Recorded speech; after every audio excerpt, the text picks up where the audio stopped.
Oke guys, balik lagi ke acara gue yang sekarang sudah memasuki episode ke-15. Emang sekarang episode 14 dan episode 15 dekat banget jaraknya karena gue lagi mau liputan, mau dinas luar negeri. Jadi uh, mendingan bikin 2 video dulu berhubung kemarin ada pertandingan-pertandingan seru akhir pekan kemarin. Dan ya, sekarang kita akan membahas pertandingan dari Anfield di mana Liverpool mengalahkan Manchester City ya.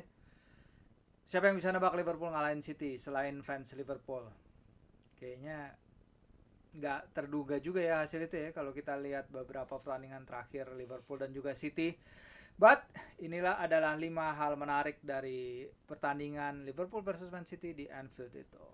Pertama, pingin bahas sih buruknya keputusan akhir Darwin Nunes. Oke, dia kembali masuk sorotan ya setelah pertandingan kemarin guys. Ya lagi-lagi untuk suatu hal yang nggak positif.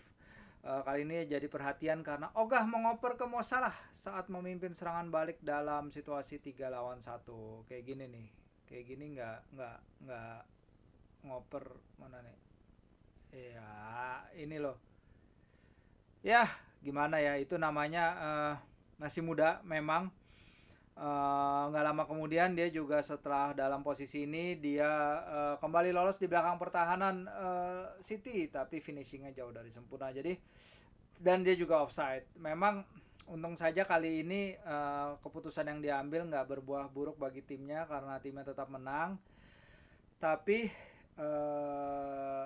ya untuk striker juga menurut gue emang bagus untuk tajam depan gawang, untuk ruthless, untuk maruk depan gawang. Tapi ya dia mencetak 2 gol dalam 2 laga terakhir. Oke, ini bukti ketajaman dia kalau lagi on fire. Tapi kedepannya menurut saya dia harus mengasah keputusan akhir. Nah, dia masih muda, he's still learning. Dia masih baru di Premier League. Dia masih punya banyak waktu belajar. Dan menurut gua belajar dari Mo Salah dan Firmino, mungkin nggak ada dua striker yang bisa lebih baik dari itu ya untuk menurunkan ilmunya kepada Darwin Nunez. Oke, sekarang kita lanjut yang kedua. Kombinasi Alisson Salah bikin Mo bergairah nih ya. Jadi kemarin Mo ngasih dapat assist langsung ya dari Alisson.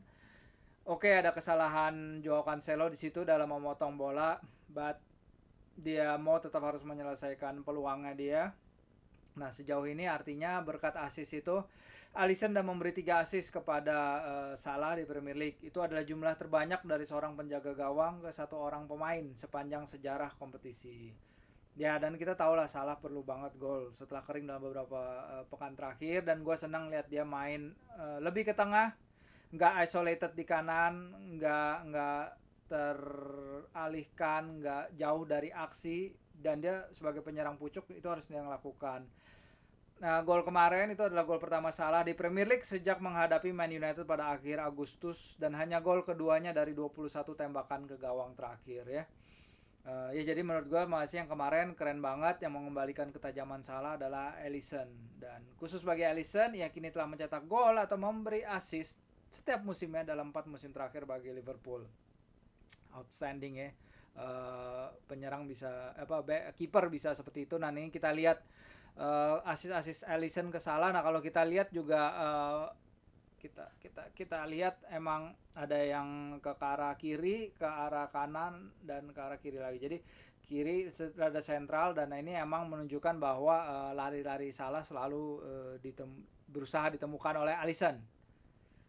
Oke, ketiga adalah ada apa ya, Man City di Anfield ya, benar-benar nggak bisa berkutik sama sekali. Dan Man City dari kekalahan ini akhirnya baru menang sekali di Anfield dari 20 pertemuan terakhir di Premier League. Ini luar biasa menurut gue udah tweet ini kalau mengingat betapa dominan Liverpool City dalam 10 tahun terakhir di PL. Bahkan kemenangan tunggal City di dalam 20 pertemuan itu datang pada Februari 2021, laga yang lebih dikenang karena blunder kiper Alisson, yang gue juga udah nulis. Ini kayaknya kalau nggak salah terjadi nggak lama setelah ayahnya Alisson meninggal secara tragis ya, tenggelam di danau itu ya. Jadi mungkin konsentrasi dia juga rada nggak setajam biasanya. Plus laga itu berlangsung di era pandemi di mana faktor pendukung nggak berpengaruh, jadi Anfield kosong ya. Dan bagi Virgil van Dijk sendiri, dia masih nggak terkalahkan dalam 69 laga, memperkuat Liverpool di ajang Liga. Keren banget, luar biasa Van Dijk. Nah, berlanjut ke sisi belakang. Nah, ini poros sisi kanan tengah ini udah beberapa kali gue bahas nih ya. Poros kanan tengah Liverpool, tapi kali ini bermain brilian. Nggak seperti biasanya, nggak seperti kemarin-kemarin. Sebenarnya udah bukan rahasia lagi deh kalau poros kanan bertahannya Liverpool tuh sedikit ini ya, bolong ya. Ruang antara back tengah kanan dan Trent di kanan itu mau backnya siapa juga, Nat Phillips, mau Gomez, mau Matip, beberapa kali tereksploitasi gitu. Nah, namun kali ini Gomez dan back kanan Milner tuh menurut gue luar biasa banget. Dan apalagi mengingat ini adalah kali pertama Gomez bermain sebagai center back sejak kekalahan 1-4 kontra Napoli pada awal September. Dan Gomez jadi starter di Premier League sendiri juga langka teman-teman ya. Ia hanya pernah bermain 4 kali sebagai starter di Premier League musim lalu. Itu pun sebagai bek kanan.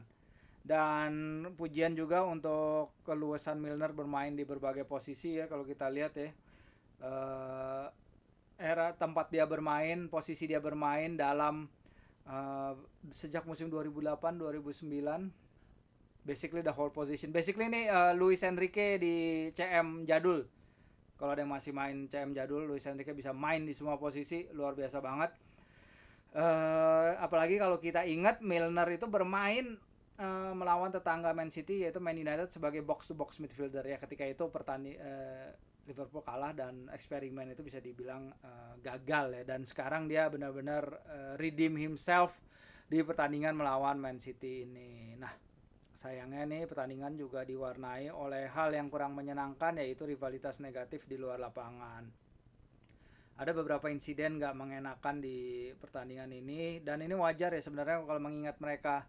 Rivalitas antara kedua kubu ini sangat luar biasa dalam setengah dekade terakhir, mencapai boiling point dari para fansnya. Tentu saja gak bisa dibenarkan, tapi ya inilah kejadiannya kalau suatu rivalitas akhirnya menjadi sangat panas. Nah, ini kita lihat ada beberapa beritanya.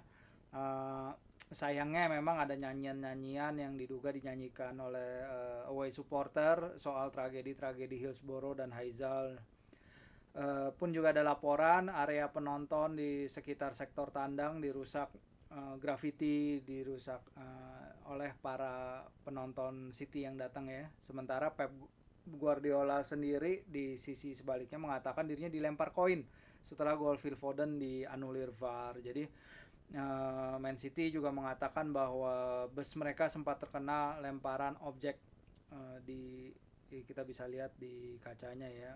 Kita tentu ingat dulu Liverpool pernah didenda UEFA setelah bus Manchester City dicegat para fans dalam perjalanan menuju stadion. Ya, sekarang Merseyside Police sudah bilang akan bekerja sama dengan kedua klub untuk menelusuri CCTV dan mencari pelakunya. Polisi sendiri sudah mengatakan perilaku seperti ini dari kedua set supporter nggak bisa diterima, dan kedua klub telah mengatakan mereka yang ketahuan, terutama yang ketahuan melempar koin ya, akan dihukum seumur hidup dari stadion. Jadi ya emang kalau di sana memang kondisinya adalah CCTV dan tiket single seat, identitas pembeli tiket sudah dipastikan, jadi bisa ketahuan persis siapa yang melakukan apa. Jadi ya memang kita nggak ingin rivalitas yang berlebihan, terutama setelah apa yang terjadi di Indonesia ya, walaupun itu juga bukan karena rivalitas tapi karena faktor lain. Ya kalau segitu sekarang kita recap aja. Ini adalah 5 hal menarik dari Liverpool versus Man City. Oke. Gimana guys? Kalau ada masukan mengenai topik apa yang mau dibahas atau hal-hal lain, monggo banget nih, gue terus nyoba-nyoba hal-hal baru. Semoga oke, semoga asik, dan selamat menikmati.